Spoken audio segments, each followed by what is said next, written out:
Welcome to Well That's Horrifying, the informational podcast on all things horror games. Little Nightmares the Lonely One just released, and I got myself a copy of it. Let's dive into the book and see what it adds to the Little Nightmares universe.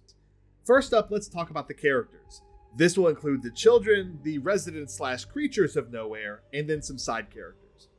The story focuses on three children: Ruse, the untrusting main protagonist whose thoughts of being alone are crippling; Feast, the starving yet determined young boy who wants to protect those around him; and Mim, the cowardly and reclusive girl whose frail body doesn't stop her from helping what she can. These three wake up together and work together to try and escape the horrifying carnival they're stuck in. Ruse's appearance description is minimal. All we know is that she wears a pocket watch for the whole duration of the novel. She has a strong emotional attachment to the watch but can't remember why. We know she comes from the counties because she mentions the Hatefields. This is a location in the counties first mentioned in The Sound of Nightmares.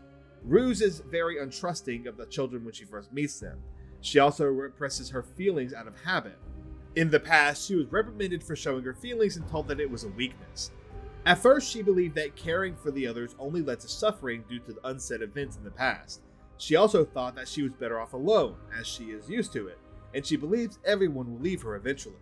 This all changes once she gets to know Feast and Mim better. She starts caring for them and no longer wants to be alone, effectively ending her loneliness. Something interesting to note is that she is drenched when she wakes up in the nowhere. We learn about an incident in her past, one of the few that she can remember, where she jumped into a pool and sank to the bottom. This is interesting because she seems to have been taken to nowhere during this moment. We will discuss this topic a bit more during the lore implication section. Feast is described as malnourished. He is gaunt and his skin is covered with dirt. Just by looking at him, you would think he hadn't eaten in ages. He wears stiff and grimy clothes and a tattered red kerchief over his mouth and nose. His hair is wiry and dark and sticks out like a scrub brush. He is skinnier than Ruse and Mim, yet taller than both of them. However, this could just be because of his hair. His hunger and malnourishment come into play multiple times during the story, making it an alarming point for Ruse. We will once again talk about this a little bit later in the video.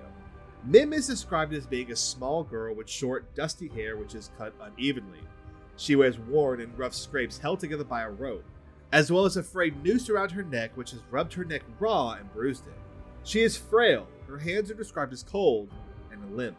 It is implied that Mim does not know what electricity is, as she attempts to touch a sparking broken bulb without knowing it could harm her.